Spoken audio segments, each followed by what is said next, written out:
por onde ele vai. Muito obrigada, Senhor. Vamos orar a oração que Jesus nos ensinou. Pai nosso que estás nos céus, santificado seja o vosso nome. Venha a nós o vosso reino. Seja feita a vossa vontade, assim na terra como nos céus. O pão nosso de cada dia nos dai hoje. Perdoai as nossas ofensas, assim como nós perdoamos a quem nos tem ofendido. E não nos deixeis cair em tentação, mas livrai-nos do mal. Que assim seja.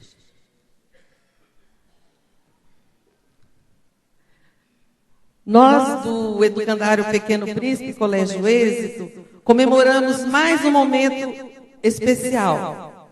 No final do ano passado, nós tivemos o Rossandro aqui conosco, trabalhando o tema Prepare os seus filhos para os desafios de um novo mundo. Foi realizado no SESC. Muitas pessoas quiseram participar e não foi possível, porque o número de poltronas não comportava um público muito grande. Nós resolvemos agora trazê-lo novamente e hoje nós estamos muito felizes porque estamos com a casa cheia, né? O auditório está cheio, graças a Deus. E hoje o tema abordado pelo Rossandro, o que será do mundo se a família enfraquecer?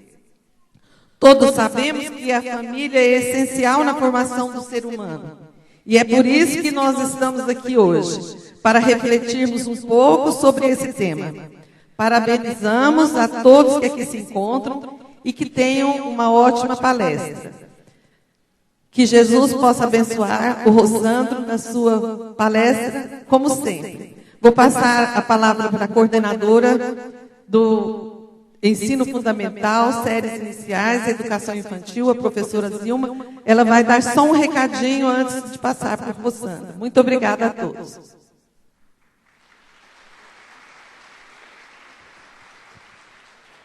Boa noite. O Educandário Pequeno Príncipe e Colégio Êxito sempre apresentaram, em sua proposta educacional, uma atenção especial à instituição família. E há alguns anos, inserimos em nosso calendário a Festa das Famílias. Trata-se de um momento ímpar dentro de nossa escola, no qual pais, filhos e escola têm oportunidade de fortalecer os vínculos através de participações em atividades variadas, ali mesmo dentro do ambiente escolar.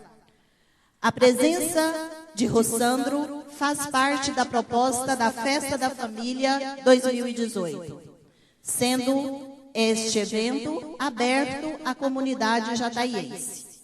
E no dia 7 de abril, teremos o encerramento da Festa da Família 2018 com a nossa comunidade de pais e alunos dentro do espaço da escola.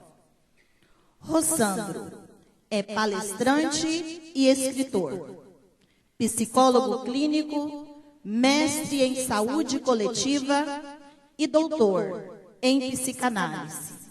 É autor também dos seguintes livros: Temas Complexos, uma abordagem didática, As 5 faces do perdão, O tempo do autoencontro e do autoperdão, o aprendizado necessário. E o mais recente, Help Me Eduque. Foi professor universitário por mais de 10 anos, quando passou então a se dedicar à atividade de palestrante. Hoje, ele atua nas áreas de recursos humanos motivacional, liderança, perspectivas da educação, relações interpessoais, desenvolvimento emocional, gestão de pessoas, serviço público, cultura de paz, entre outros. É considerado fenômeno das mídias sociais, com mais de 326 mil seguidores, e faz participações em programas de rádio e TV. Informamos aos presentes que as obras As 5 Faces do Perdão e Help Me Eduque estão à disposição na entrada do salão. Quem desejar adquirir, no final do evento, nós temos pessoas lá fazendo a venda dessas obras. Neste momento, convidamos o senhor Rossandro para falar conosco. Queridos pais e familiares, antes de passar a palavra para o Rossandro, eu queria pedir encarecidamente que os carros que colocaram deste lado de cá, tampando o pessoal que está no clube, eles estão fechados, não tem como sair.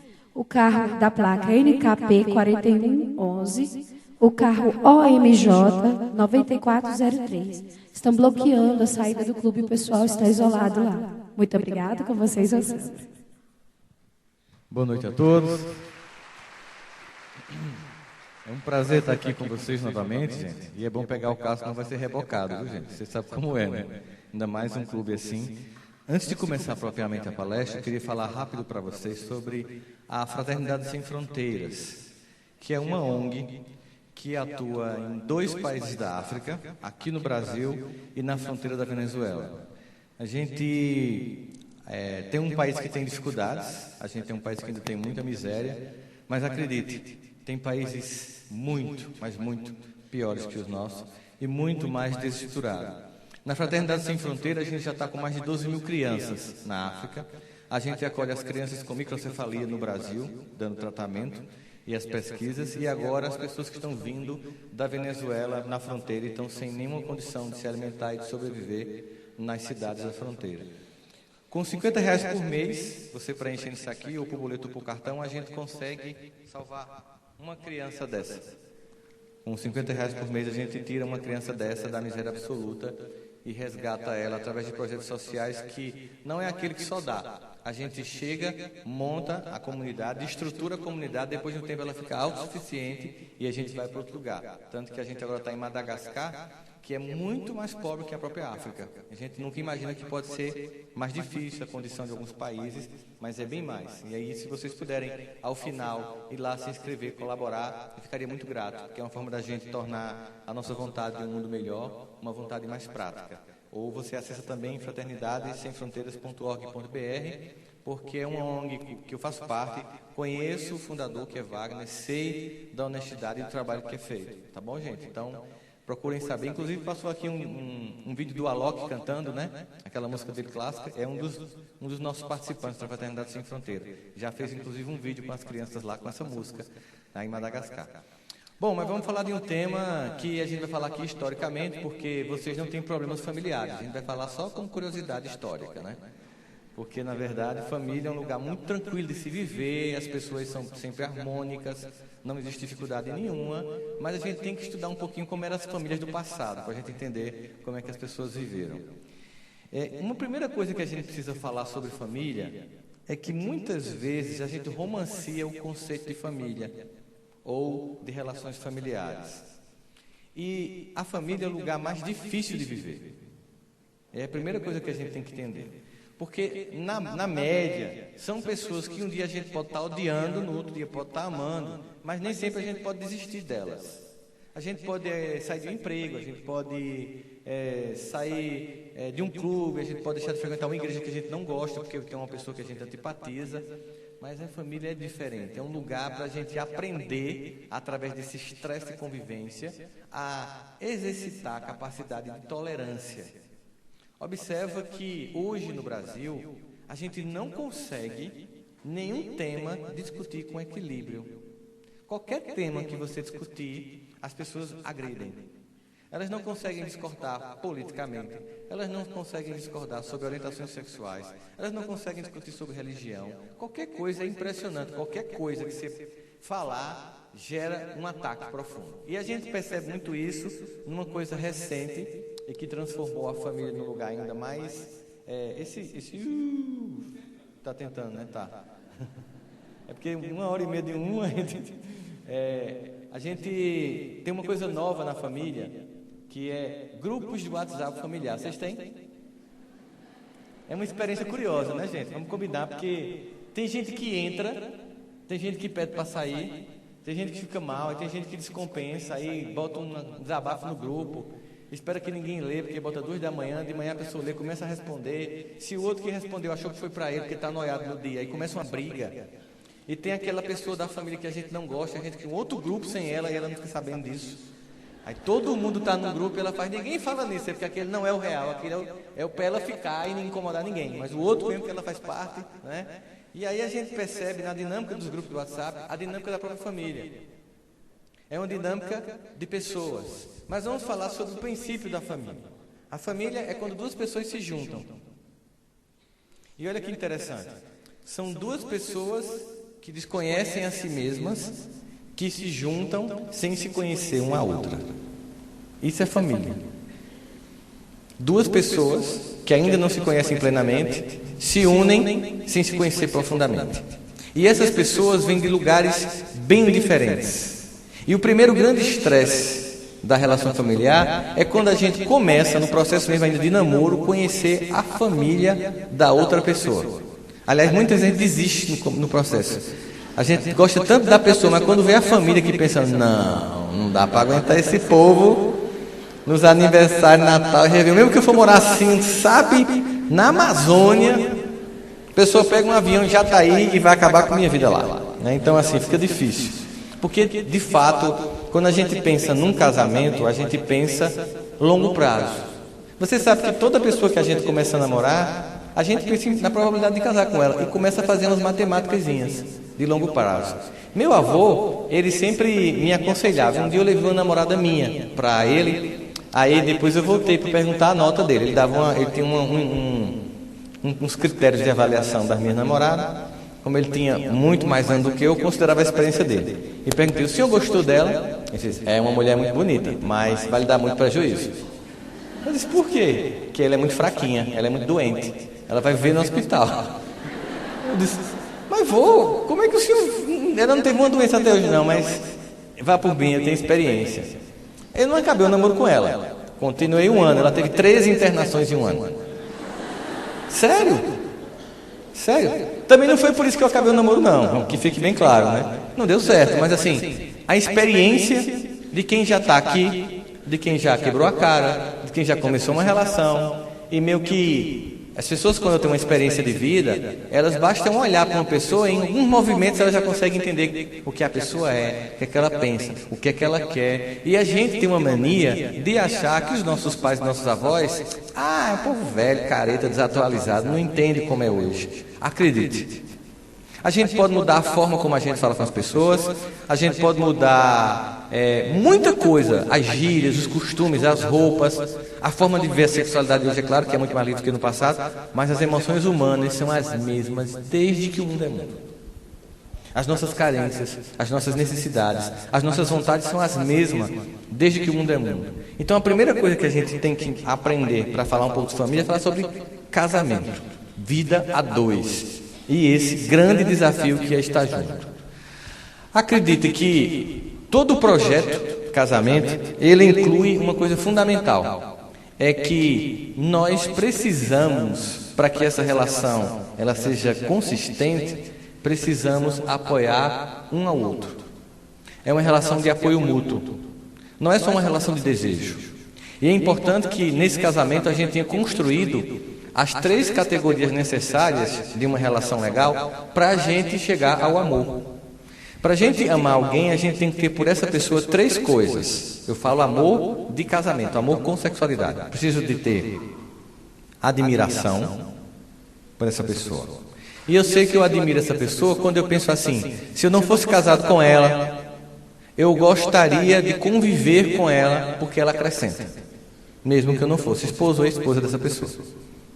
Eu sei que essa admiração vai provocar em mim, e isso eu tenho que trazer de casa, uma outra coisa fundamental que é respeito.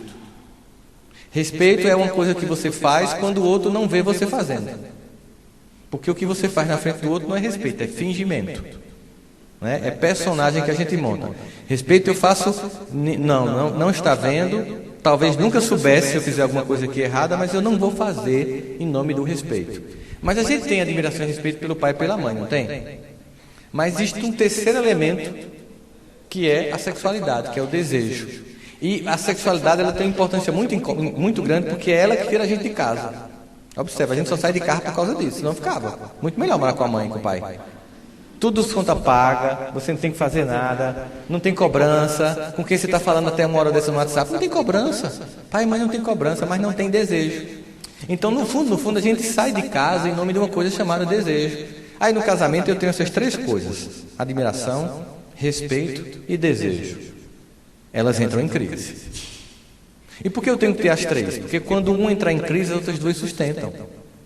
Quando o respeito entra em crise, eu tenho desejo e admiração. Quando o desejo entra em crise, eu tenho respeito e admiração. E por aí você vai fazendo essa equação de três pontes que levam ao tripé que sustenta a relação com o amor. E sabe, a gente tem um problema hoje em dia, que as pessoas têm uma dificuldade de conviver a relação afetiva. A primeira dificuldade é a cultura familiar de onde você veio. Geralmente a gente acha que a nossa família é a melhor e que a família do outro não.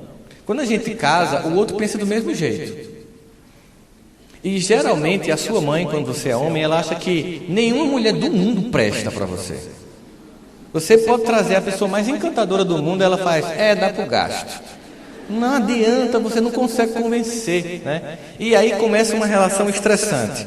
Boa parte dos conflitos familiares tem a ver com a incapacidade que a gente tem de administrar a relação da nossa esposa ou esposo com a nossa família.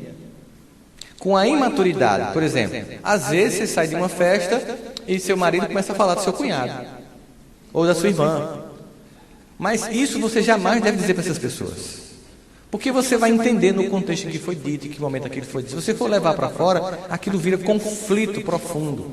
E as pessoas têm que entender que em uma família, muitas vezes, para a gente conviver, a gente tem que não dizer o que pensa. Aliás, se você for dizer o que você pensa o tempo todo, a todas as pessoas do mundo, acredite, ninguém ficaria com você.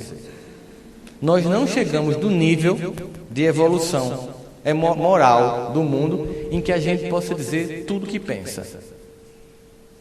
A gente, na verdade, não diz muita coisa para o bem do casamento, para o bem da família. E eu não estou falando aqui de mentira, é omissão. Omissão de coisas que podem gerar angústia e dor. Então, por exemplo, às vezes você está visitando uma tia da sua esposa que você não suporta. Não pode acontecer isso? Não sei se acontece com vocês. Mas ela gosta muito dessa tia. Então você registra um monte de coisa que você não gosta, mas é importante que você aprenda a não dizer tudo. Porque, assim, por mais que você esteja certo e a pessoa seja insuportável e chata, acredite, dizer isso é o que isso? É um bichinho. Dizer isso para uma pessoa é muito angustiante, deixa a vida muito difícil. Mas eu queria concentrar um pouco sobre as diferenças de cultura familiar. Tem famílias em que as pessoas costumam dizer tudo que pensam uma na cara da outra e ninguém fica com raiva. Acontece isso com vocês, algumas famílias? Todo mundo diz o que pensa, diz o que diz do outro e assim que diz, passou um tempinho, está tudo resolvido. Tem família que se você disser o que pensa, acabou a relação.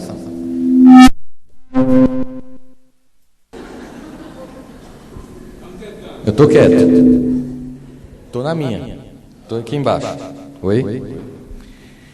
Quando você casa com uma pessoa que a família é extremamente verdadeira e a sua é uma família que as pessoas não dizem a verdade, fica complicado.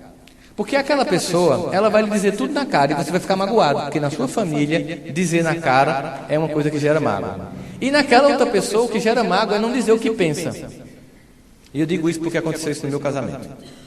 Eu não dizia o que eu pensava, mas eu ficava irritado e minha esposa percebia. Depois de muita insistência, quando ela perguntava, depois de vários tempos, aí eu puxava a lista do Serasa.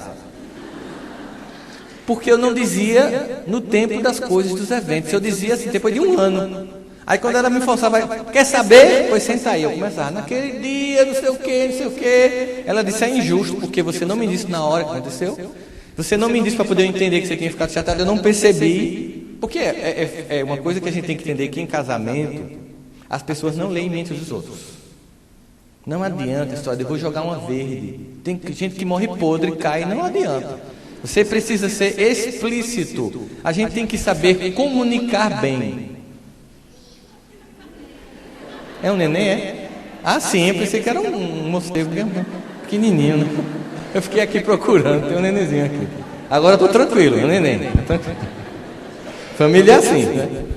E a gente começa a perceber isso gritantemente com relação ao psiquismo feminino e masculino. E olha, gente, isso que eu vou falar agora, mesmo que seja um casal homoafetivo, é a mesma coisa, porque mesmo no casal homoafetivo se repete o psiquismo de polaridade feminina e masculina. Eu vou falar de uma história bem simples para vocês entenderem as diferenças clássicas entre um psiquismo masculino e feminino, para entender como uma coisa a gente pode evitar conflito no lar.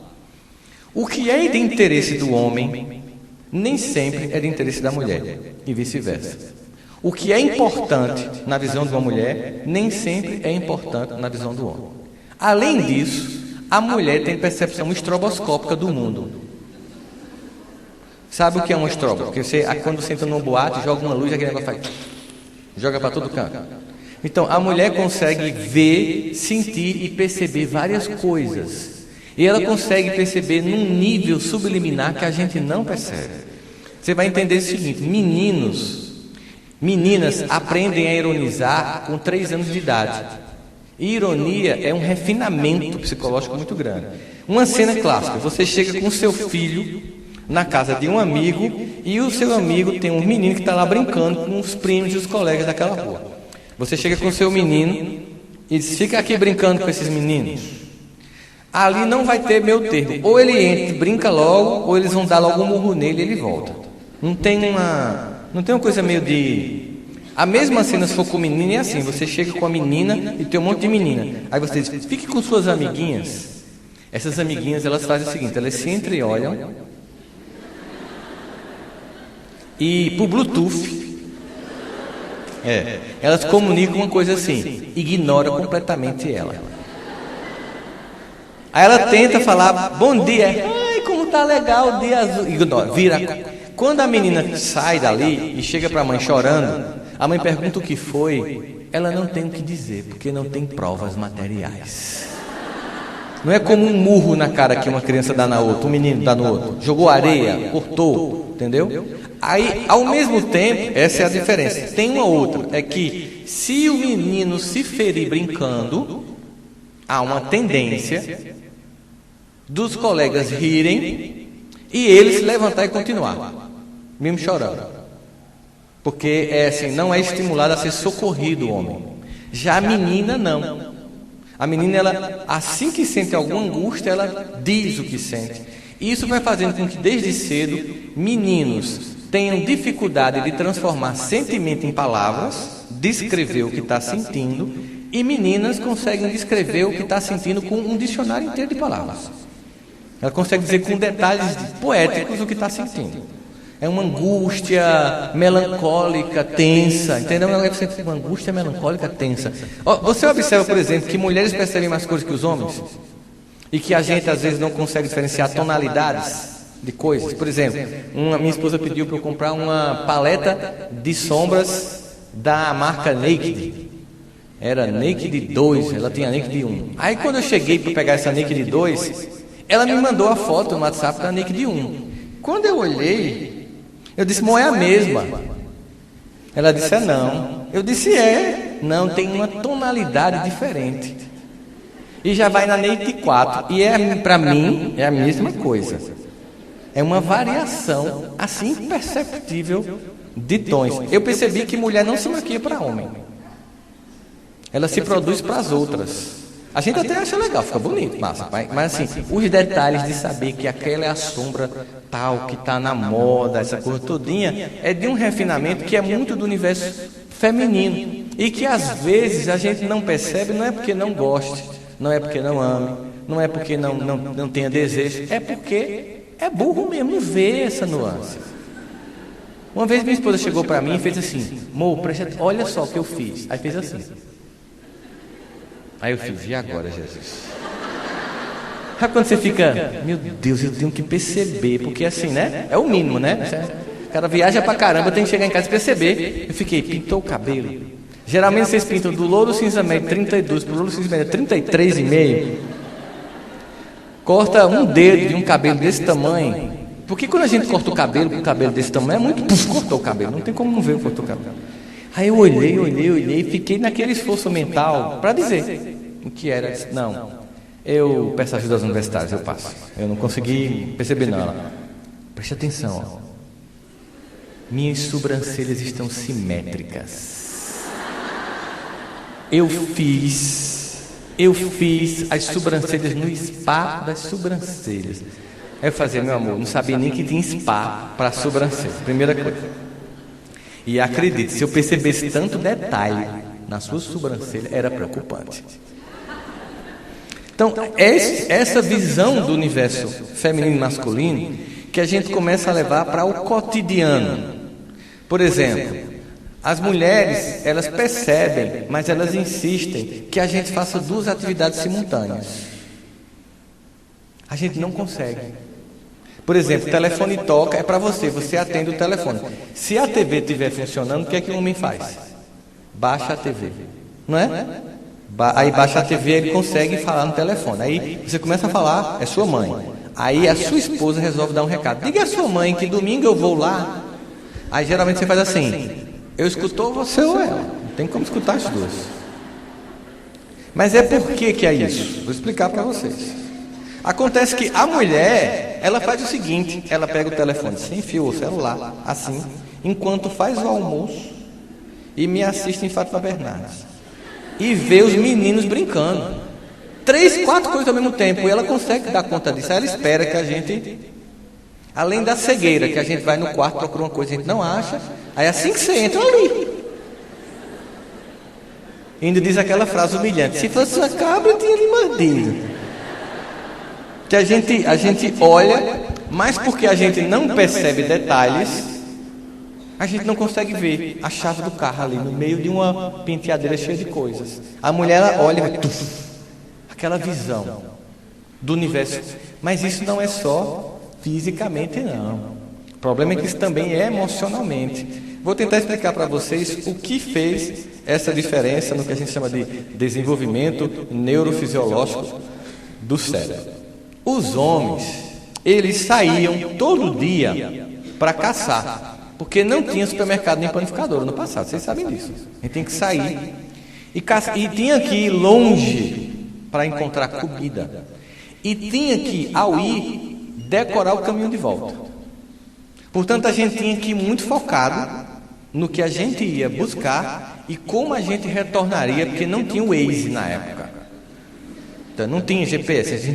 Então, além da gente fazer esse movimento de ir, a gente tinha que ir muito concentrado, porque a gente ia pegar animais perigosos, alguns maiores que a gente. Então, quando o homem saía para caçar, ele ia muito naquele passinho, despacito, um atrás do outro. Ele ia num passinho e ele ia focado. Dificilmente um homem pararia no meio de uma caçada para dizer, coisa linda, olha só, meu Deus, que coisa linda, rosa com marrom. Por quê? Porque se ele fizesse isso, ele vacilava num ambiente hostil e o bicho que ele estava para caçar, caçava ele. Por isso a gente teve que, durante o desenvolvimento inteiro da espécie masculina, desenvolver um cérebro que fazia uma coisa e a capacidade de voltar. Portanto que, claro que existem exceções em toda a família, mas na média o homem ele consegue se localizar mais em trânsito de cidades novas do que a mulher. Porque a gente meio que, entendeu? Tem casos em que eu conheço amigos meus que a mulher é o GPS. Ele anda na cidade, quando é que eu vou agora? Por aqui, por aqui. Ela é que sabe. Mas na maior parte dos casos, os homens localizam melhor porque esse desenvolvimento sai. Enquanto a mulher ficava na tribo, cozinhando, tomando conta de menino, fazendo tudo ao mesmo tempo.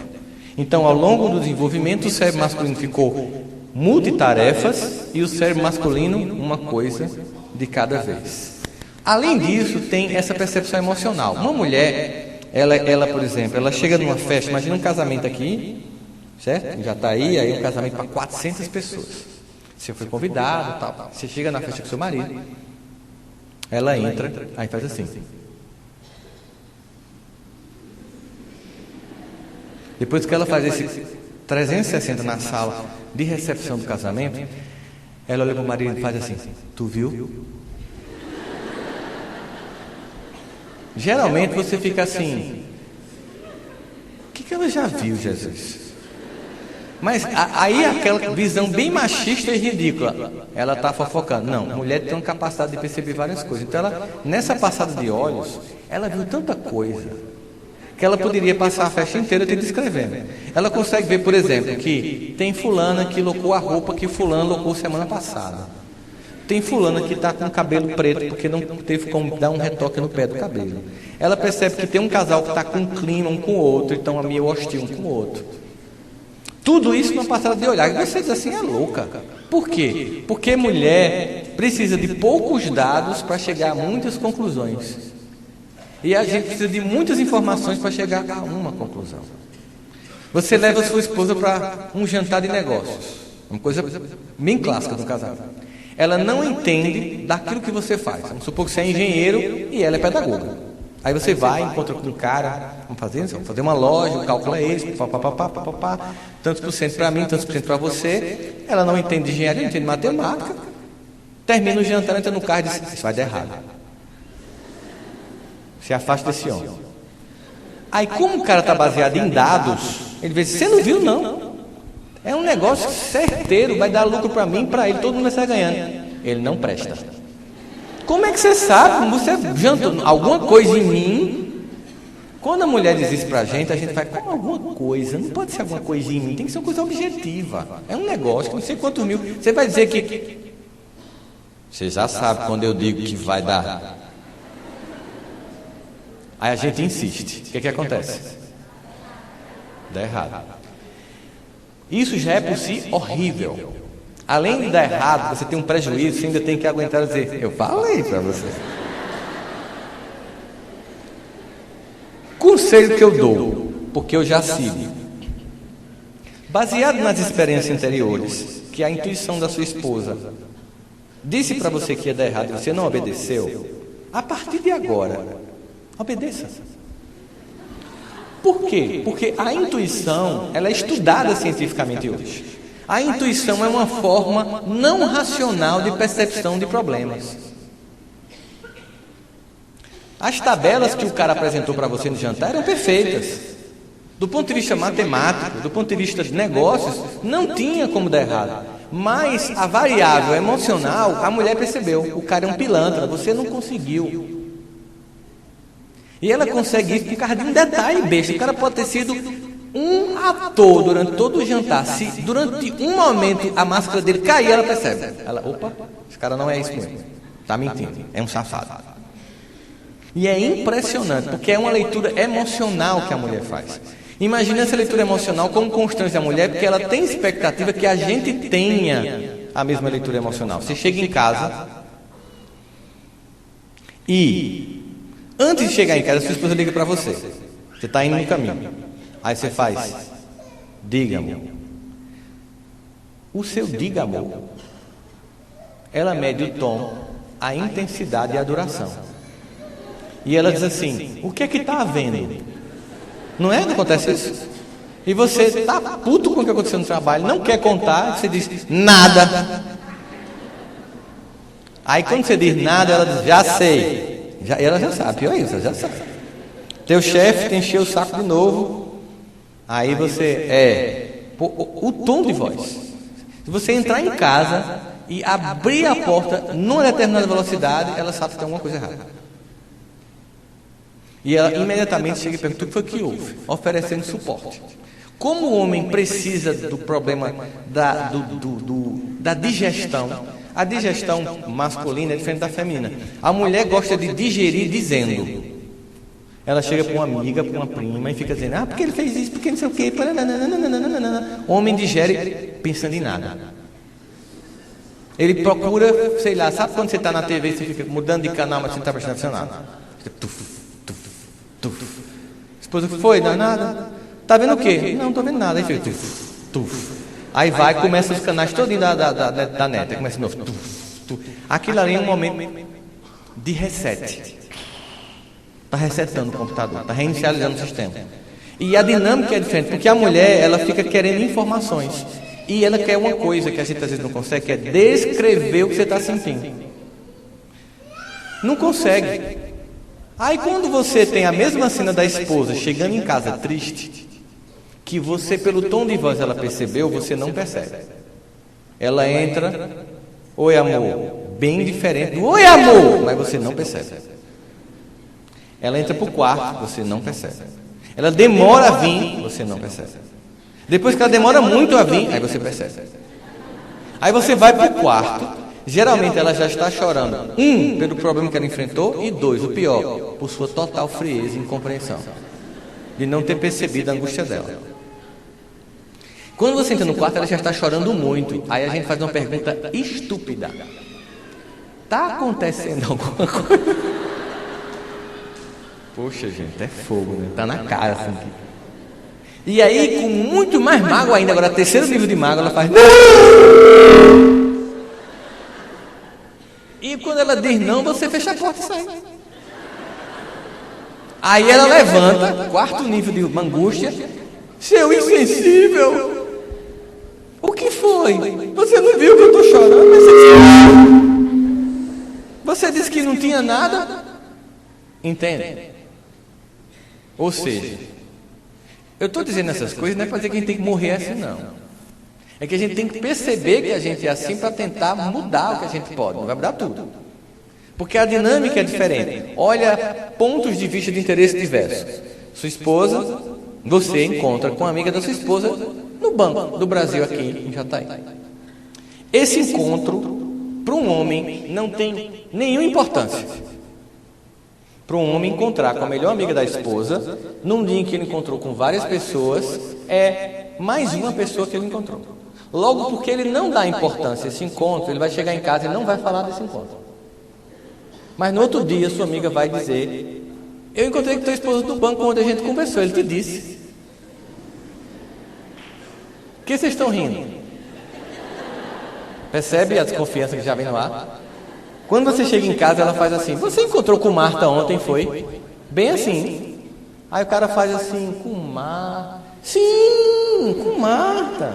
Foi no Banco do Brasil. Aí a pergunta vem com esse tom: e por que você não me disse nada? Não é assim? Esse tom é assim: ela deu em cima de você, você deu em cima dela, rolou algum clima? Não. Aí o cara vai dizer assim: porque eu encontrei com um monte de gente, inclusive Marta. Aí a pergunta que o homem não responde: como ela estava? Geralmente a gente diz: em pé. Que para a mulher é uma angústia terrível, porque ela quer descrição emocional de Marta. Aí fala: não, ela estava bem, ela estava feliz. Assim, eu sei. Foi assim: tudo bom. Aí você começa a repetir já meio chateado: tudo bom, Marta? Como é que você está? Como é que está, João? Tudo bem. Vamos marcar para a gente sair sábado? Vamos comer uma pizza? Bora, pô. Só isso. Estranho você não ter me contado. Mas ainda fica assim: como ela decora o dia, a roupa que você estava. 3 meses depois, como um delegado da polícia, ela pergunta de novo: como foi aquele encontro mesmo com Marta no banco?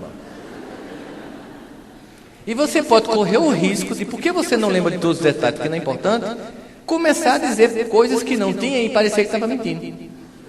E não é o caso, porque tem hora que é sacana mesmo. Mas não é o caso. Não, a gente marcou para comer comida japonesa. Não, você me disse assim, para comer pizza. E eu sei lá, era para comer fora. Por quê? Porque não tem importância. Agora, a mesma cena, universo feminino, encontra com João. Chega em casa e diz assim: tu não sabe com quem eu encontrei hoje. Pelo suspense, você pensa que alguma celebridade, sei lá, veio para cá. Governador do estado estava por aqui. Com o João, puxa, grande coisa. Encontrou com o João. Aí, por que ela diz isso? Porque ela vai dizer assim: eu acho que eles estão muito mal no casamento. Aí você: eita, ele te falou alguma coisa, foi? Fiquei preocupado agora. Não disse nada. Apenas disse que a gente deveria marcar para comer uma pizza. Como é que tu sabe que o casamento está em crise? Aí é que tá, a mulher começa a dizer detalhes que você jamais perceberia, ou se percebesse, não ia detectar com crise. Ele estava com barba por fazer. Percebi que ele estava com certa olheira. Ela começa a dar uns detalhes que você diz assim: meu Deus, como é que se revela uma crise de casamento? Porque ela sabe, porque ela decora muito, memória fotográfica, que João sempre anda barbeado, que João sempre dorme bem. E que naquele dia ele estava falando com um tom mais baixo do que o decibéis normal dele. E que ele estava... Quando perguntou como é que está a esposa, ele fez... Bem. Aí a mulher, olha, bem... Tem coisa aí. E aí você, quando diz assim, eu acho que eles vão separar, o que é que o marido diz depois disso? Você é louca. Por quê? Porque os dados que ela ofereceu para lhe provar que João vai separar não são suficientes. 3 meses depois está João separado. Aí mais uma vez você escuta. Eu não disse a você? Eu disse. Eu vi que não. Essa percepção do masculino e do feminino é diferente. Isso no casamento gera muita angústia. Se você começar a entender que isso tem que ver com o cérebro, você começa a diminuir o nível de mágoa que você tem com o outro. Isso não quer dizer que a gente não deva fazer um esforço para melhorar. Mas às vezes as pessoas confundem um casamento com a paixão da adolescência do namoro. A pessoa chega para mim e diz assim: hoje em dia, se eu ligar para ela, 2 minutos. Antigamente a gente passava 5 horas no telefone, até de madrugada. Claro, por 2 motivos. É 5 horas por noite para convencer a idiota que tu presta. É o discurso do convencimento, da sedução. Primeira coisa. 2, tudo é novo. Suas piadas são novas. Quando você é casado, não vai contar de novo essa não, pelo amor de Deus. Suas histórias são novas. Você já me disse isso. Eu sei, você me contou essa história. Quando você está namorando com alguém, tudo é novo, então você tem tempo para conversar muito. Aí diz assim, hoje em dia, não tem muita conversa não. E acha que isso é perda de intimidade, porque o casamento está desandando. Quando você tem um casamento que já ganhou intimidade, que você chamou algumas pessoas para sua casa, e entre essas pessoas foi uma que você não convidou e que os dois sabem que é completamente complicada de convivência, quando essa pessoa chega, a esposa olha para o marido, ele olha para ela e comunica muita coisa. Tipo assim, tu sabe, aquela louca, evita comentar tal assunto, diz isso tudo no olhar. E isso, gente, é intimidade. Isso foi desenvolvido depois de muito tempo. E as pessoas começam a achar que isso é tédio. Aí começam a achar que será bom sair, porque começou a ficar rotineiro. A grande pergunta é, qual é a vida do mundo que não tem rotina? Vocês podiam me dar um exemplo de uma pessoa que não tem rotina? Pensa aí para me dizer um nome. Uma celebridade, Ivete Sangalo. Será que ela tem rotina? Acredito, tem. Tudo que uma pessoa faz repetidamente, seja show, tudo tem rotina. Qualquer vida humana tem rotina. A rotina ela é feita para facilitar a vida, para que a gente não tenha que todo dia fazer tudo de novo, descobrir a roda, o fogo. Se a gente não criasse uma história para repetir por automatismo, a gente toda manhã começava a criar o mundo de novo. Então, se o casamento tem rotina, não é só o seu, são todos. Agora, eu não preciso deixar que a rotina sufoque a um ponto que não tenha momentos de escape. E esses momentos de escape é uma lembrança fundamental. A coisa mais importante no casamento, para o homem e para a mulher, eu vou dizer uma coisa que vai chocar vocês. Talvez eu termine a palestra que muita gente vai jogar pedra em mim agora. A coisa mais importante no casamento de um homem e mulher é a relação dos dois, e não com os filhos. Porque se você botar o filho na frente do casamento, o casamento acaba. E quem paga o preço são os filhos. Quando você bota todas as suas atenções para um filho e esquece do outro no casamento, você começa a abandonar a pessoa e deixar ela deriva e carente. E você sabe, não falta gente o tempo inteiro tentando nos seduzir uns aos outros. Antigamente, uma aliança afastava as pessoas. Hoje é o contrário, atrai. Eu digo que a aliança é como se fosse um selo de qualidade, produto apto ao consumo. Alguém comprou, entendeu? Então deve ser bom. Alguém comprou. Porque você já percebeu quando a gente está só, carente, que sai num canto, ninguém olha pra gente. Quando a gente está bem, o povo olha. Agora não adianta, né? Antes estava bem, quando você está bem, rumo a alguém, aí a carência diminui, você não chega com o cara de... cachorrinho carente nos lugares, porque se não tem um cachorrinho carente, as pessoas falam para você com respeito, aí ela acha interessante. Quando você está só, você fica igual a cachorrinho carente, fica no canto, numa festa, fica comigo, olha para mim, por favor, me diz alguma coisa, tu me ama, né? Aí a pessoa faz, pisa em você. Se você está deixando o cônjuge carente, porque você desfocou da relação, você está colocando a família inteira em risco. Porque a melhor coisa para o filho é um pai e uma mãe feliz. Melhor coisa que você pode dar para o seu filho é uma relação afetiva estável. Portanto, o casal precisa, sim, viajar só. O casal precisa, sim, ter espaços de casamento. Precisa entender que criança toda noite dormindo na cama é uma tragédia para a criança e para o casamento. Porque primeiro acaba com a vida afetiva do casal. Porque quando a gente é adolescente, para ter desejo basta ligar ou pensar. Depois de muito tempo no casamento, tem que criar um clima, tem que de repente ser natural, espontâneo. E se está tudo espontâneo, mas tem sempre uma criança no quarto, não acontece nada. É natural que nos primeiros meses do nascimento haja um investimento de ambos focado na criança. Mas acredite, muita gente perde o casamento por causa dos filhos. Porque esquece que aqueles dois precisam manter a ordem do desejo funcionando. Eu preciso continuar sendo uma pessoa desejada pelo outro. Por isso tem coisa que não precisa fazer junto. O número 2 é uma coisa que você faz só. Você não precisa, porque casou, ficar fazendo assim na sala, na frente da sua esposa. Não precisa, porque casou, soltar pum junto, não. Você levanta, a casa tem vários cômodos. Isso não é intimidade. Levanta, peraí que eu vou ali. O que foi? Tá vindo um pum. Vai, comunica. Não tem que sentir o cheiro porque a gente casou, não tem. Você não tem que cortar o dedo do pé, assim, na sala, na frente. Vai perdendo o desejo. Você vai se descuidando.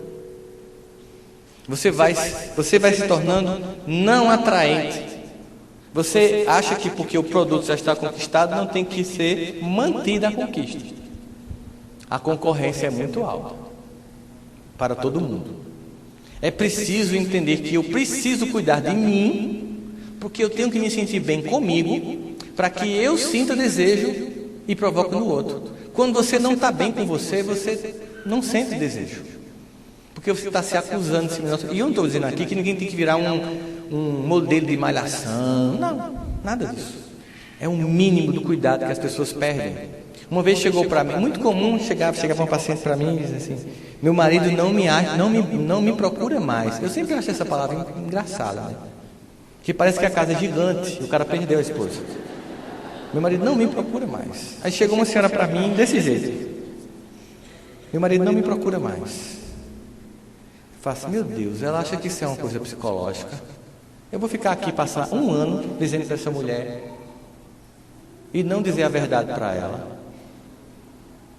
Porque eu acho uma sacanagem sem dizer a verdade para o outro, né? Aí eu fiz assim: imagine que a senhora está tomando banho no box do banheiro e seu marido está na cama. Aí a senhora acabou de sair, abriu a porta e está nua, e ele está na cama. O que ele vê? Ela fez assim.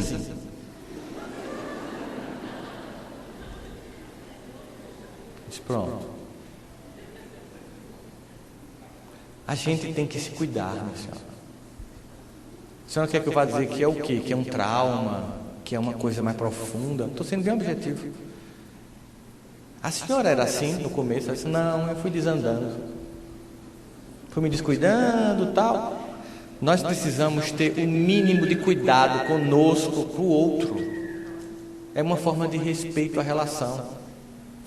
A gente tem que estar provocando o desejo na pessoa. Então tem muita coisa que a gente tem que ter cuidado. Esses cuidados um com o outro, de não estar assim tão exposto na relação, é fundamental.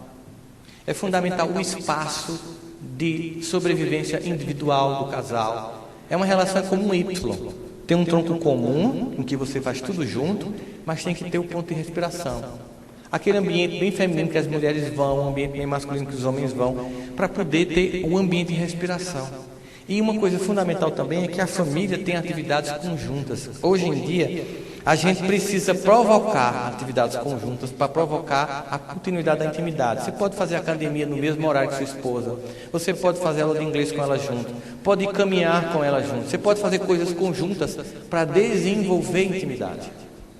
Porque senão a gente fica sendo dois pagadores de conta que moram no mesmo lugar e começamos a se tornar estranho um para o outro. E aquele estranhamento com um monte de gente lá fora dando em cima de você e dela vai gerando uma tensão na relação. Quando você vê, a coisa desanda. E as pessoas chegam para mim e dizem assim: ah, um casamento acabou, de repente desandou. Eu disse: não,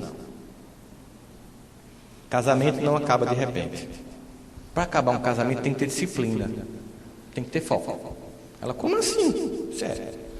Para acabar uma coisa eu tenho que ter disciplina. A disciplina que eu tive para construir, eu tenho para acabar. Olha como é. Você tem que todo dia, disciplinadamente, fazer uma ironia, fazer uma piada grosseira. Você todo dia tem que virar a cara e fazer uma careta. Você todo dia tem que dar uma resposta amarga. Você todo dia tem que falar dele ou dela para as outras pessoas. Durante muito tempo, fazendo isso todo dia, de forma disciplinada, você consegue acabar um casamento. Você vai se distanciando, se desrespeitando. E aí acaba. O que acontece quando acaba? Nem sempre a melhor saída para um casamento que está difícil é sair dele. Chegou um amigo meu que estava muito irritado com a esposa, porque disse a ele: ela é muito crítica. Eu disse assim: é o melhor tipo de esposa que você pode ter. Por quê? Porque aqui não diz o que você está errando, ela está mentindo para você. Mas você quer separar. Eu enchi. Um monte de mulher dando em cima de mim e ela me criticando. E você acha que uma dessas, se casar, vai deixar de virar, quando virar esposa não vai criticar, não? Quando ela deixar de ser amante para virar esposa, vai virar uma rotina. Aí eu disse assim: faz o seguinte, você está brigado com ela? Tô. Lá na minha cidade tem uma festa de São João, que vocês já devem ter visto na TV, né? Aquilo ali é uma coisa gigantesca. Vocês terem uma ideia, a cidade tem 400 mil habitantes, vai para 1 milhão. Então é um negócio muito grande. Eu disse: você vai para algum show amanhã? Eu estou pensando, tem um casal de amigos que está aqui de São Paulo. Então, você vai só. Leva o casal de amigos e vá só, vocês estão com clima, diga a ela, você vai só. Por que você está pedindo? Não, apenas vá só. Vá para o show. Ele foi para o show, sábado à noite. Eu estava viajando, estava no hotel e ele mandou para mim: tu é muito sacana, né, velho? O que foi? Tu me mandou para o show de propósito, não foi? Eu disse: por quê? Cara, Deus me livre de acabar meu casamento. Até as amigas da minha mulher estão dando em cima de mim. Eu disse: não é em cima de você. Ele disse: não. Quem deu em cima de você foi sua mulher, porque ela lhe conheceu sem nada. As pessoas estão dando em cima do que você tem. Quando a pessoa chega numa festa com um carro de R$1 milhão, as pessoas dão em cima. Então você sabe de sua esposa que ela casou com você. As que chegarem agora, você não tem certeza. Então não confunda isso. E ele está casado. Foram atrás daquilo que estava dando errado. Porque a gente tem que saber sentar e conversar. É uma chamada DR. Homem foge de DR. Vocês sabem disso, né? Se você fizer o objetivo como uma reunião de departamento, ele consegue. Eu anotei aqui algumas coisas que estão sendo ruins para mim no casamento. Você anote aí o que você não está gostando do meu comportamento. A gente faz um encontro de feedback, tá bom? Eu vou te dar um feedback, você me dá um feedback e a gente faz proposta de mudança. Tem que ser bem objetivo. Porque a gente planeja tudo, menos a vida afetiva. Chega assim: tem hora que isso assim, eu não gosto desse comentário. Então, quando você quiser fazer, faz de outro jeito para mim. Não diz dessa forma que vai me irritar. Você tem que ir ao longo da relação comunicando. Porque você também comunica ao longo da relação o que você gosta ou não no campo do desejo. Eu gosto mais assim, eu gosto mais desse jeito, né? Eu gosto no escuro, eu gosto no claro. Cada um vai ter você vai criando na relação o ambiente do desejo. Você também tem que aprender a criar o ambiente do afeto. E para isso, a gente tem que fazer o contrário das críticas, o conjunto de gestos e delicadezas. A gente tem que aprender a agradar as pessoas. E a verdade é que agradar seres humanos é uma coisa simples. Não é necessariamente um grande gesto, não.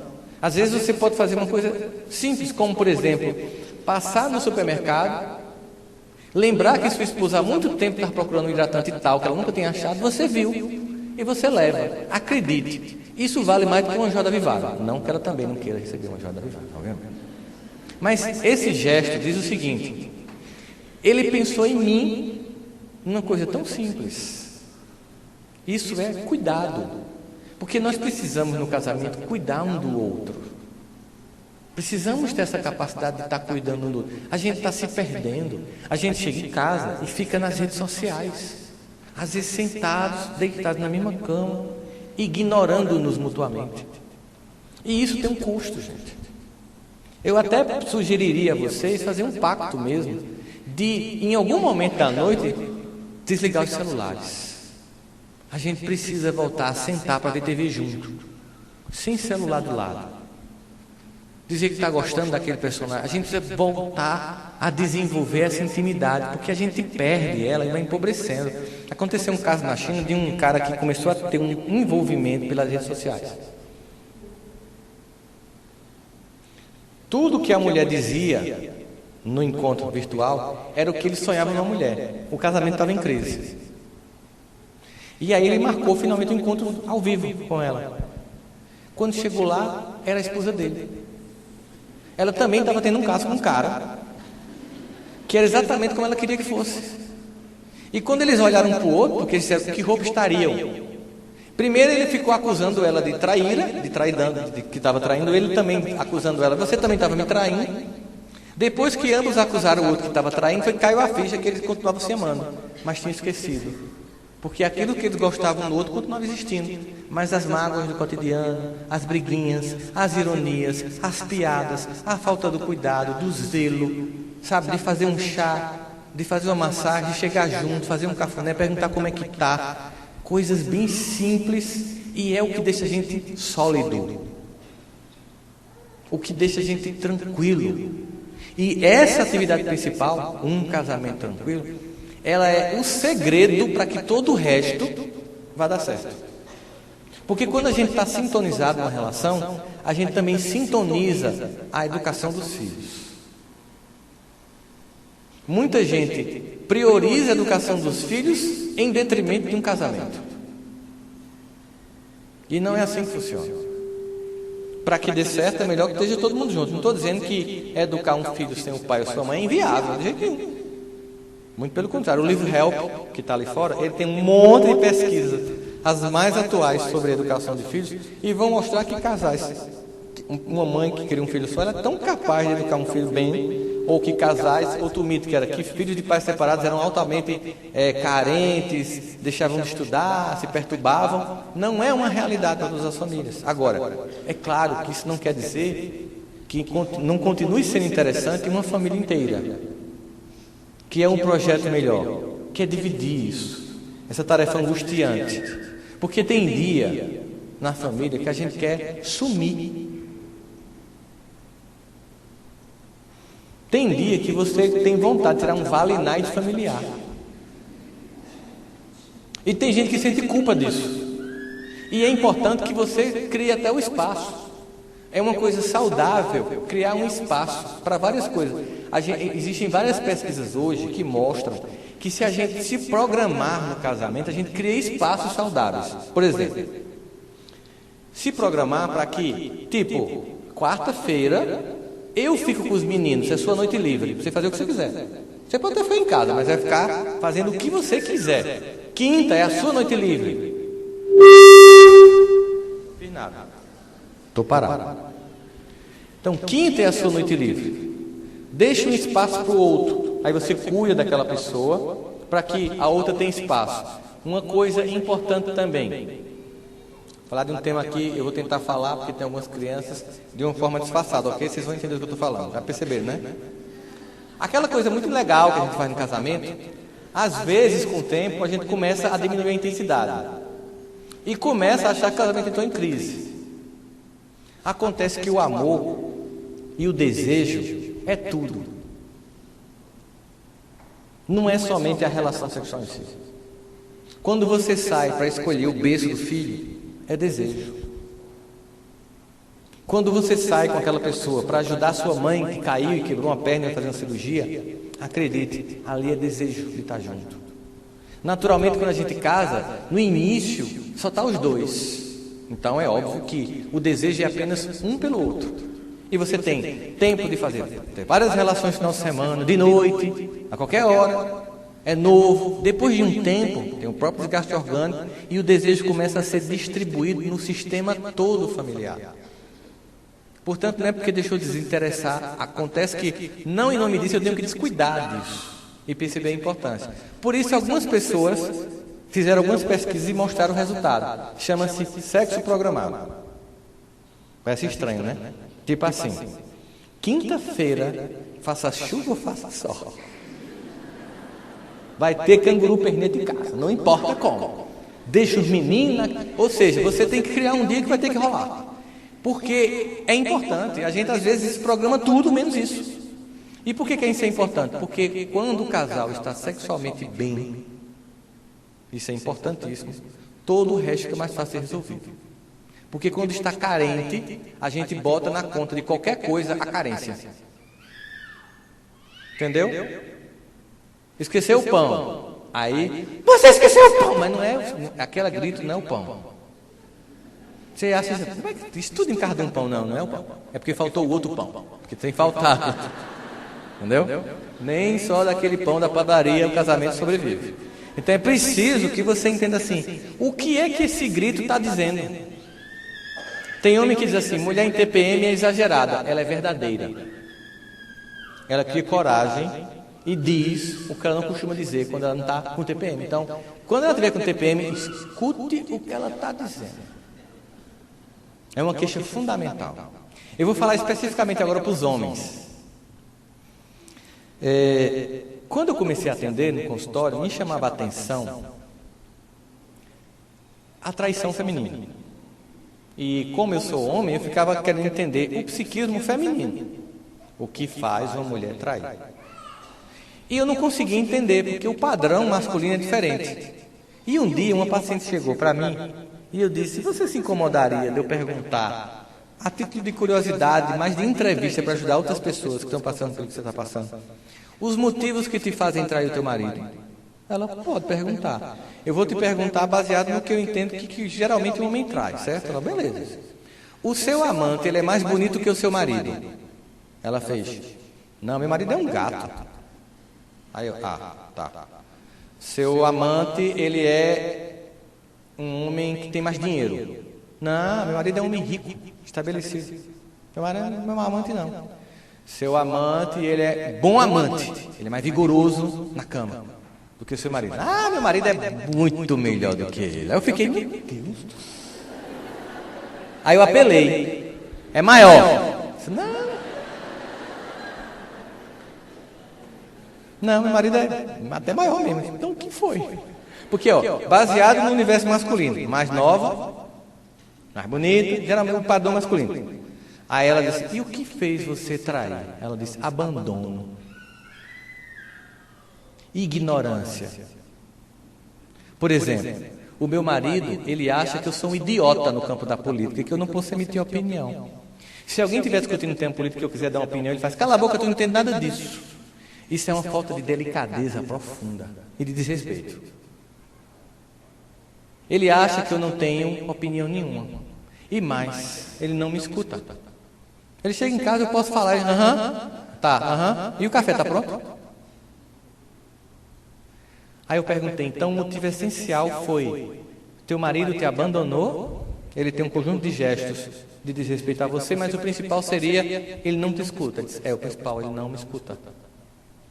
Nesse dia eu peguei o carro, fui para casa. Cheguei em casa.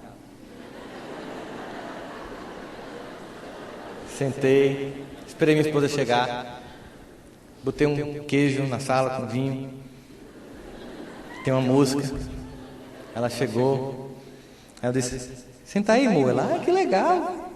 Bonito um vinho, Senta aí, como é que foi teu dia? Ela... Depois de mais ou menos meia hora ela estranhou, né? Que eu estava bem falante, conversando, ouvindo, atento. olhando foco nela, assim. Não era pro celular nem pro jornal. Tá, você, eu, né?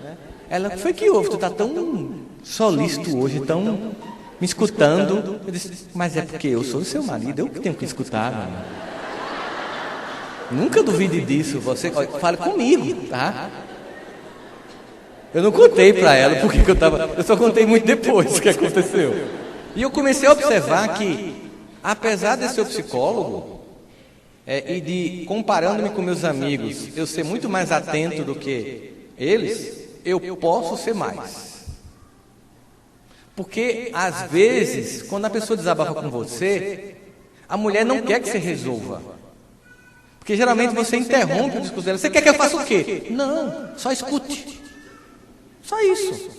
Ela não quer que você resolva, porque tem coisa que não é para resolver. Às vezes ela está falando que a mãe dela está doente e que ela não aguenta, porque só ela vai, as irmãs tudinho aí diferente. Quem família é assim. Um faz, os outros não faz, só reclama. Ela vai desabafar e você vai, ela vem de novo contar essa história. Mas a gente também, as nossas histórias de repetição, a gente também tem. Então ela só quer que você escute ela dizer que ela acha um absurdo ela ter 3 irmãs e só ela cuidar da mãe. E é um absurdo mesmo. E ela só quer que você escute e que concorde com ela, obviamente. Porque nesse caso, inclusive, ela está certa, né? Então, a escuta, e essa escuta, gente, tem que ser uma escuta mesmo. E como a gente é muito de distração, nunca converse com sua esposa com o celular perto ou com a TV ligada. Senão ela vai se irritar com você. Porque a gente é tragado por notícias.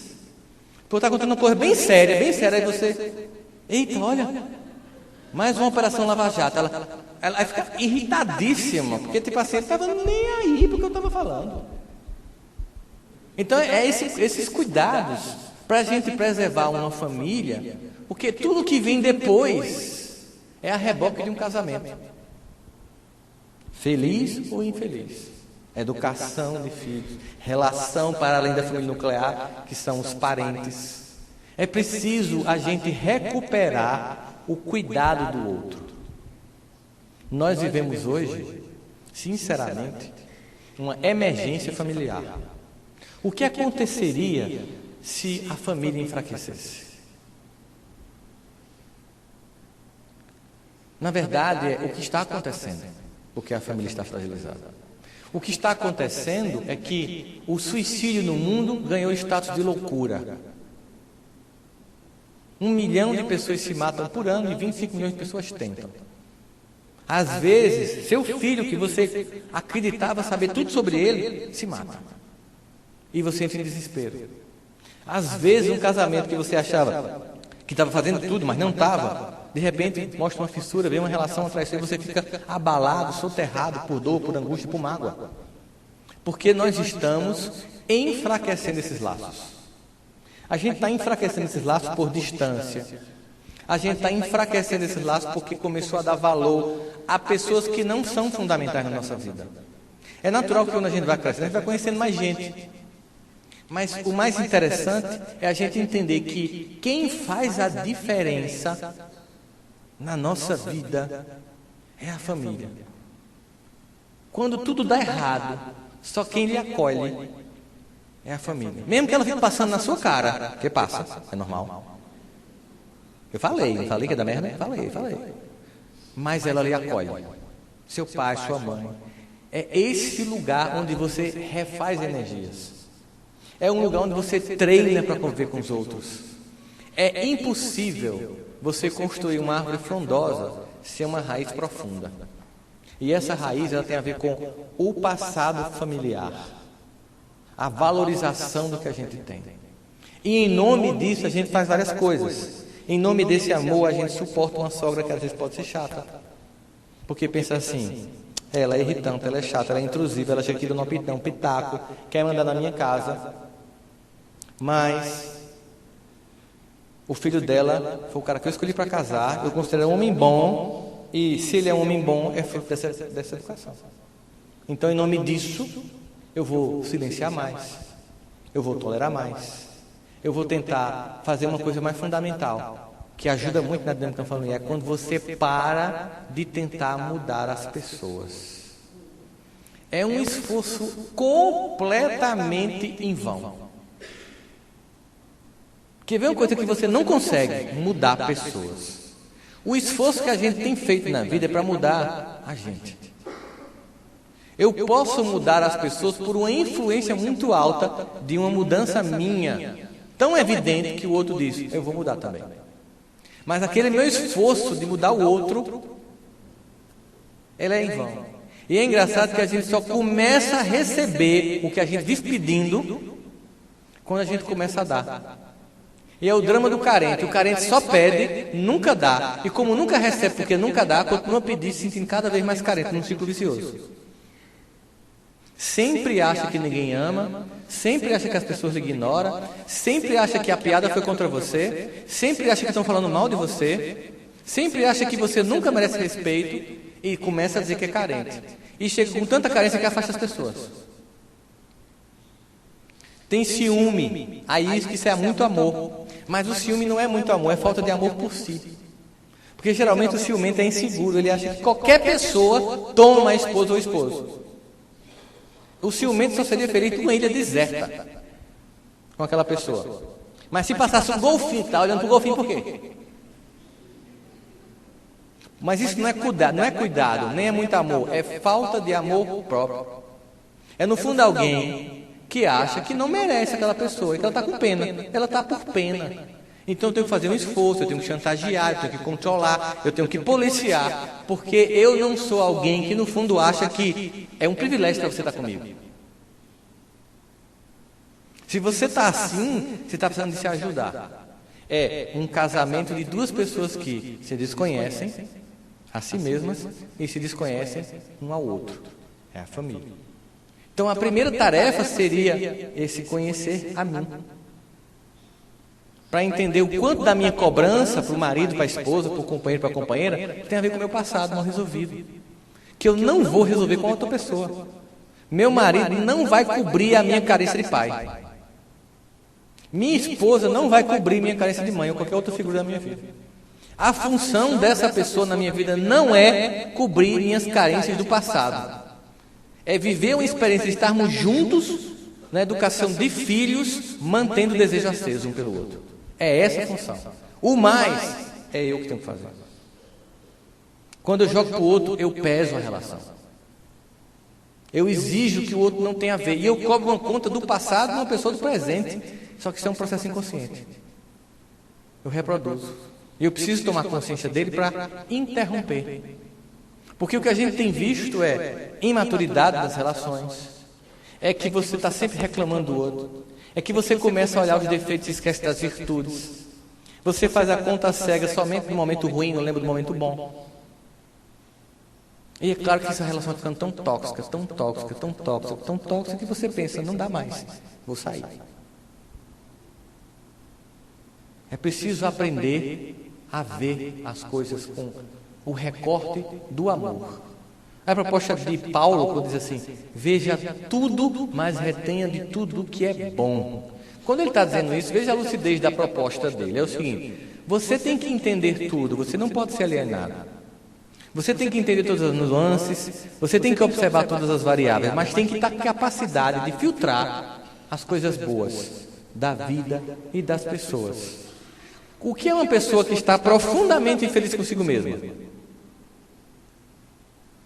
Converse com uma pessoa dessa, ela vai falar o seguinte, você vai falar mal dela, um outro aviso, é um carro, a pessoa está passando mal, precisa sair, então por favor, quem tem um carro NLZ 4735, precisa ir lá, que a pessoa está passando mal, né?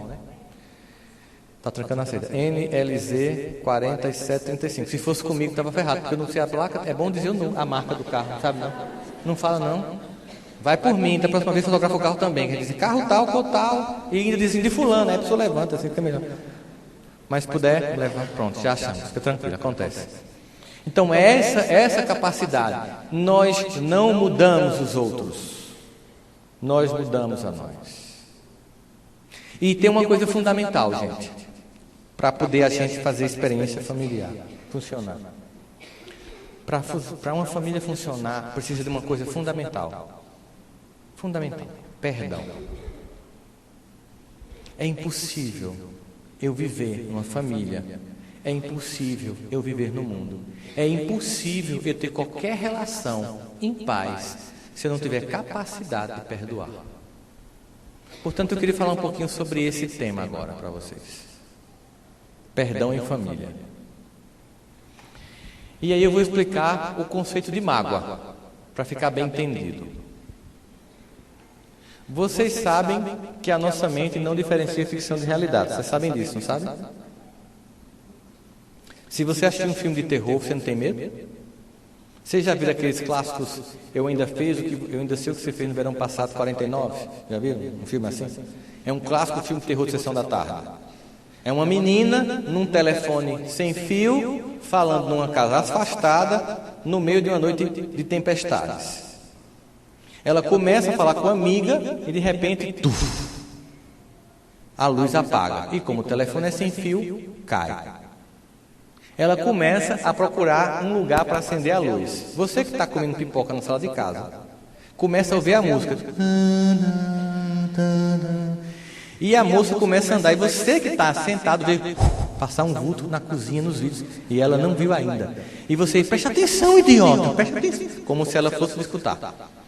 Como as casas americanas são feitas de drywall e madeira, tudo é... Em toda casa americana tem 2 compartimentos que não tem nas nossas, que é o porão e o sótão. Em toda casa americana, quando o fusível queima, ele fica no porão. E aquela jovem vai se dirigindo ao porão. A música tocando, a pipoca começa a ficar mais rápida, começa a cair em você no sofá, a tensão aumenta.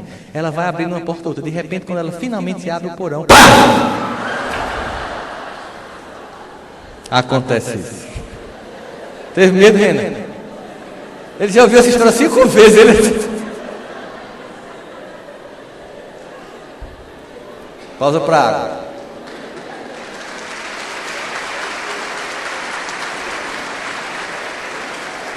Eu fiz isso para provar para vocês.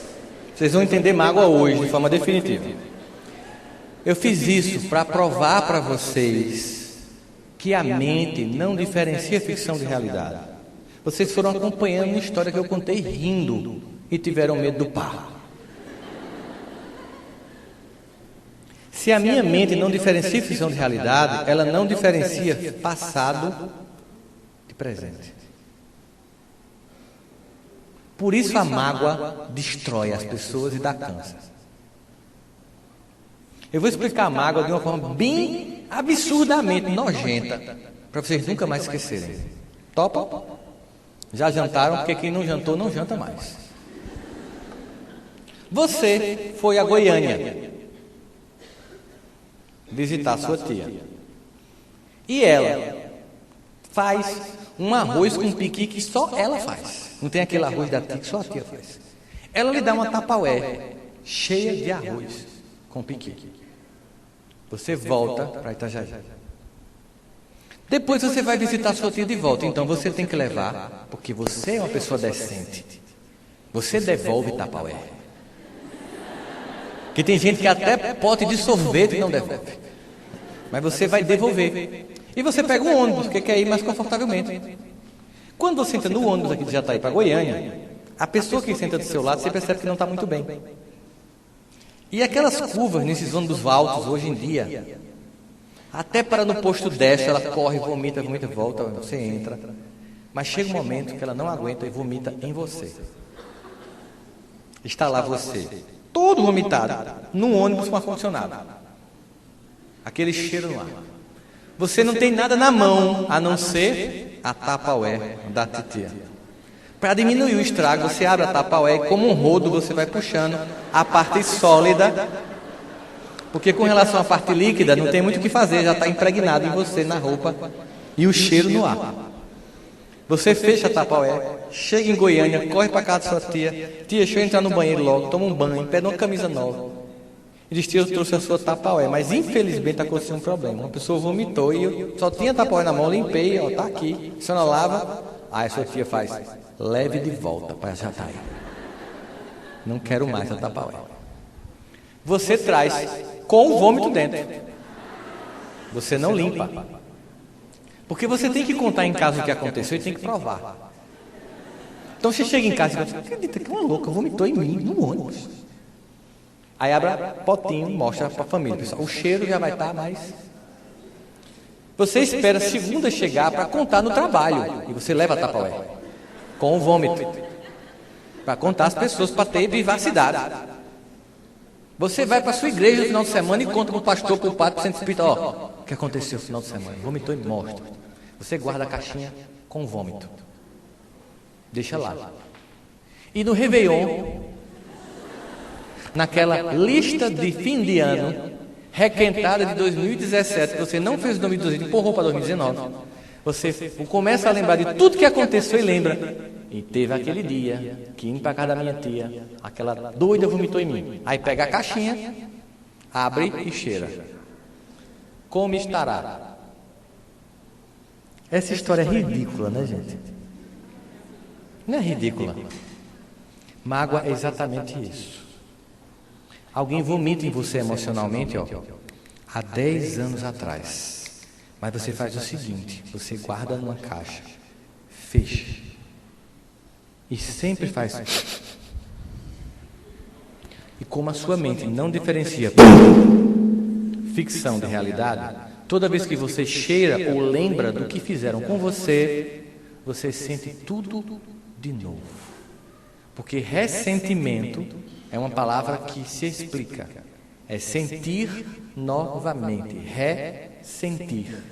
Um evento que aconteceu há 10, 20, 30 anos atrás.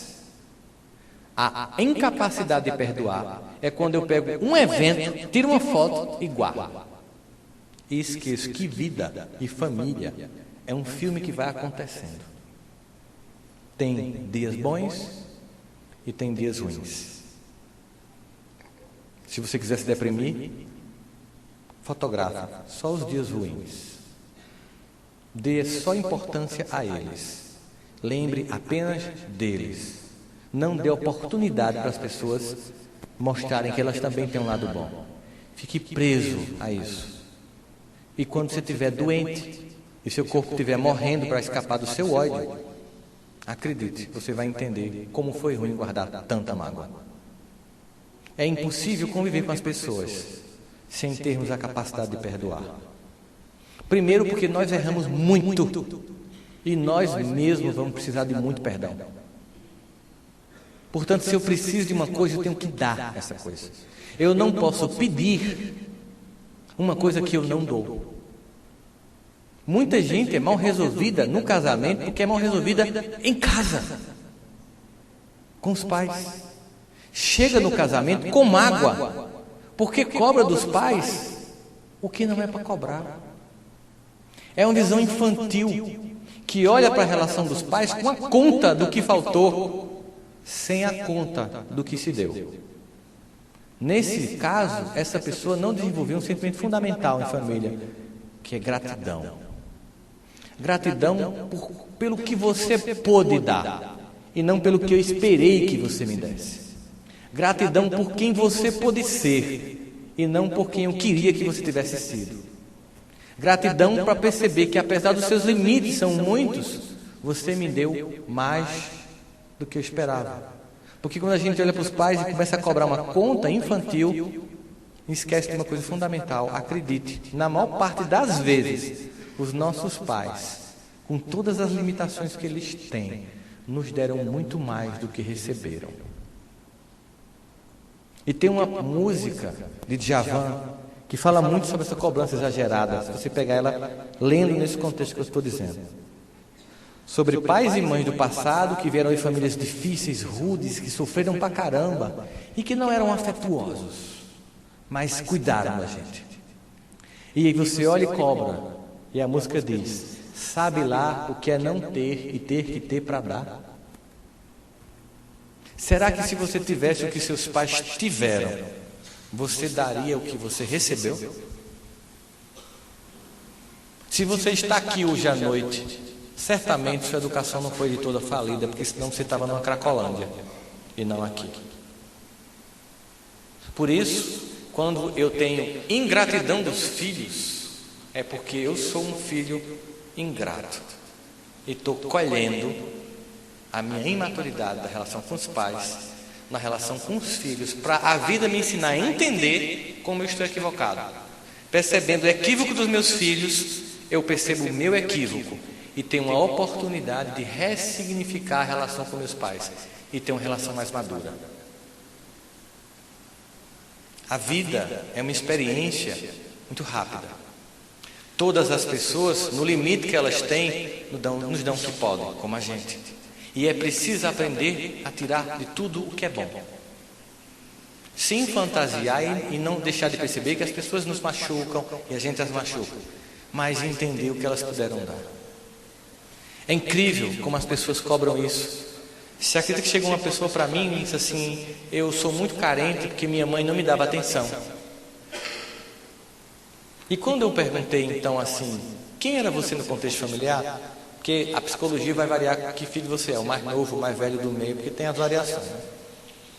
O filho mais novo, o mais velho é eu chamo de a experiência, você testa tudo nele. Aí vai corrigindo. Aí o do meio é o carente, ninguém me ama, ninguém me gosta de mim. E o mais novo é o desmoralizador da família. Ele pode bater, ele só faz o que ele quer, não adianta. Mesmo que seja uma família maior, vai ter essas dinâmicas de personalidade. E ela me disse que a mãe não dava atenção a ela. Ela é uma profissional de sucesso. Eu perguntei: quantos irmãos você tinha? Ela disse: 15.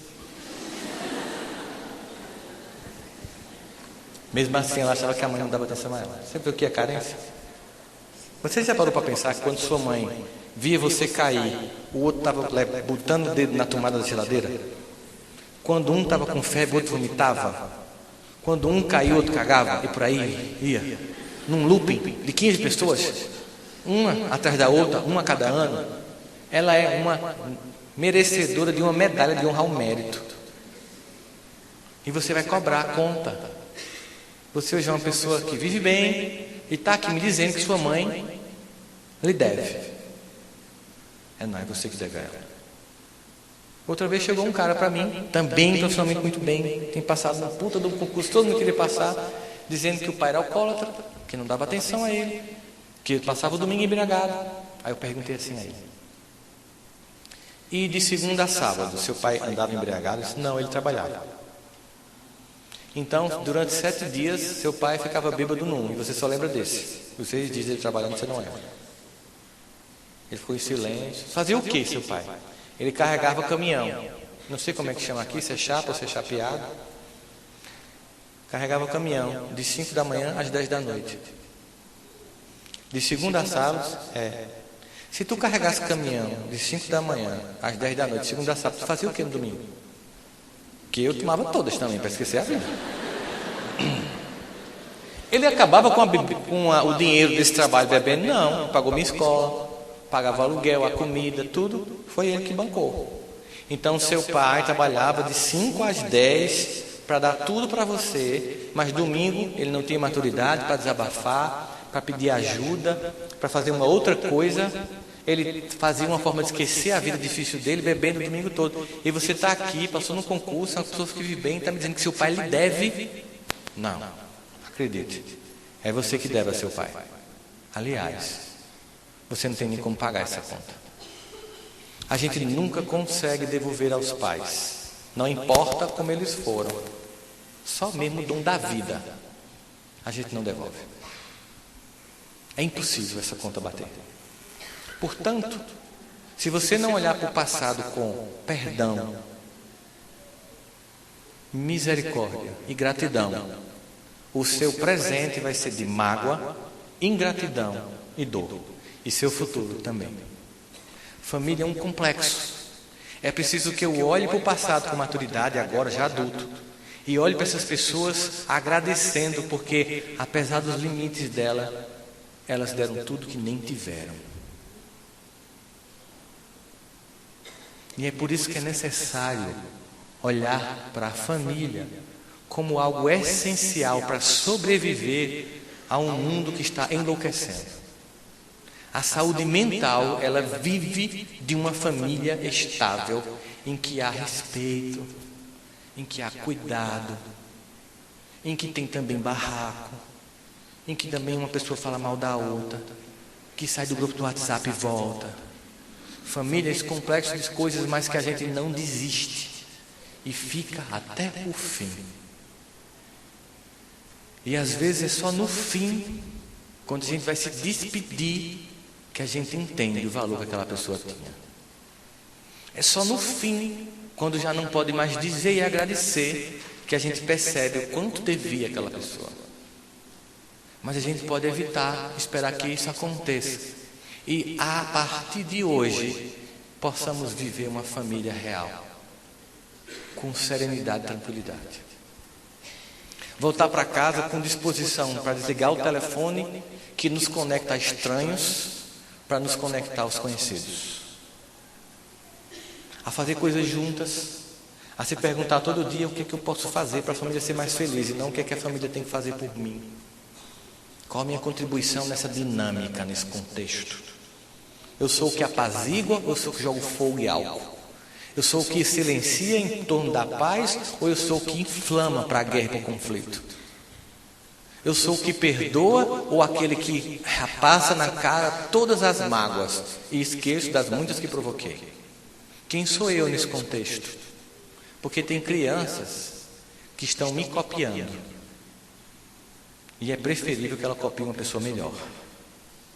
Se o seu amor próprio não é suficiente para você mudar você, use todo o amor que você tem pelos seus filhos, em nome deles. Mude o que você não conseguiu, para que eles não copiem uma versão de você, para que eles copiem uma versão melhorada de você mesmo.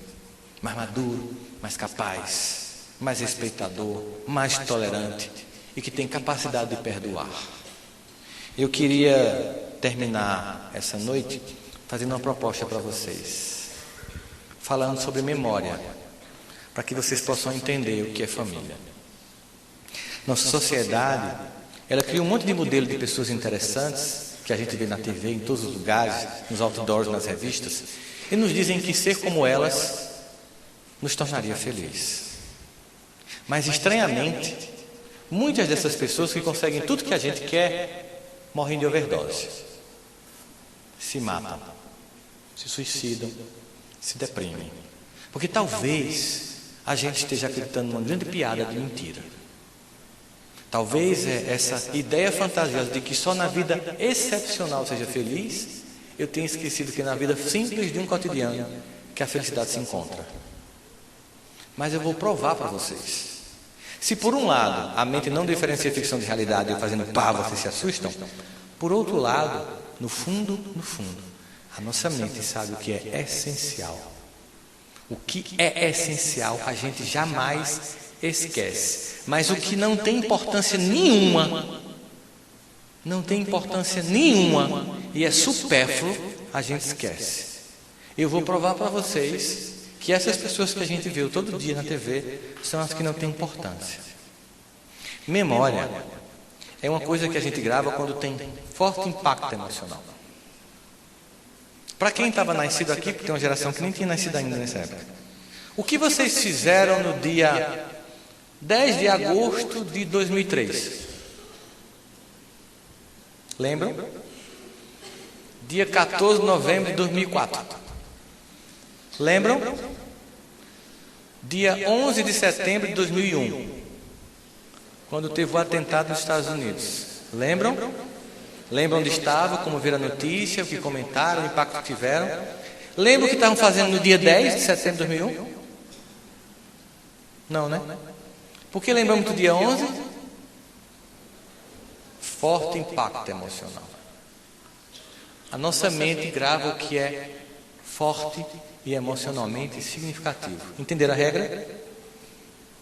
As celebridades passam o dia cercando nossa vida em outdoors, revistas, minisséries, filmes e novelas. Se elas são tão importantes e essenciais à nossa vida, vocês vão me responder algumas coisas. Topa? Os 3 últimos ganhadores de Oscar de melhor ator, melhor atriz, melhor filme, melhor direção.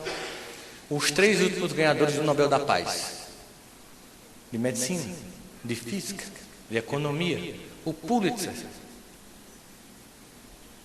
Essas pessoas passaram em todas as TVs, passaram nos jornais, Essas coisas foram botadas em revistas. Os vestidos foram copiados. E ninguém está lembrando. Vocês não acham estranho, não? É ou não é estranho? Agora fechem os olhos. Eu não vou fazer susto. Fiquem tranquilos. Fechem os olhos. Vamos pegar a memória agora e vamos lembrar dos dias mais difíceis pelos quais você já passou nessa vida. Aquele dia que você achou que não ia aguentar, que não ia suportar, que não ia terminar, até pensou em desistir de viver. Agora lembre quem nesse dia estava do seu lado. Quem foi que te apoiou? Quem foi que te fez continuar?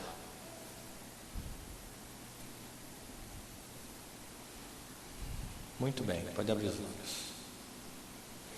Essas pessoas, elas estão em outdoors, filmes, minisséries. Engraçado, né? Mas é delas que vocês lembram. E as celebridades, ninguém lembra. Então vamos deixar de ser infantil e vamos deixar de acreditar em piada. Nós já somos felizes. Nós já temos as pessoas essenciais. Vamos deixar de procurar fora de casa o que a gente já tem dentro. Isso é fundamental. E para vocês verem um pouquinho do poder da gratidão, só um pouquinho, uma experiência, 2 minutos, vocês vão levantar agora e vão procurar pessoas aqui que vocês conhecem, vão olhar bem no olho e dizer só isso: muito obrigado por você existir na minha vida. Vamos lá. Pode sair, pode rodar.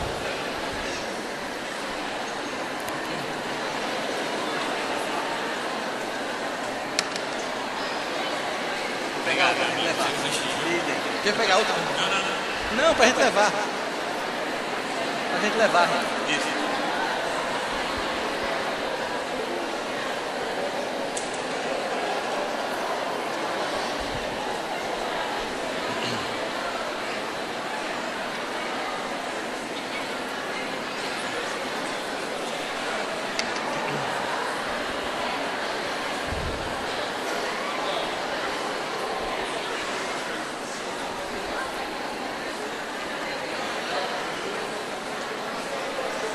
Eu já baixo. Quando eu chegava, dava. Já cortou. É só para agradecer, não é para rolar um clima não, tá? O povo é casado, vamos respeitar aí o negócio. Podem sentar já.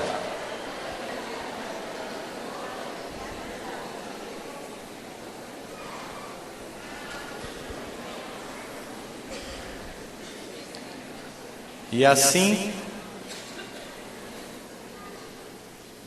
no fundo, a gente descobre que a grande fantasia é mentira, que essa busca externa nem faz sentido e que as pessoas que contam já estão na nossa vida. E se nós perdemos essas pessoas, vamos nos reencontrar. Vamos voltar para casa. E eu queria que vocês continuassem essa corrente da gratidão fazendo o seguinte: liga para algumas pessoas e assim que a pessoa atender, você vai dizer o seguinte: eu queria que você me escutasse. Eu estou ligando somente para dizer muito obrigado por você existir na minha vida. E se você tiver vergonha, manda um WhatsApp cheio de carinhas com coração. E se a pessoa que você quer dizer isso não estiver mais aqui, faz uma oração.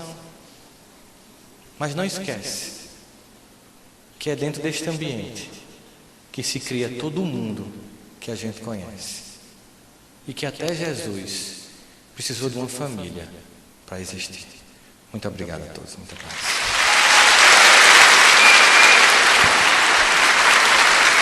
Obrigado. Obrigado.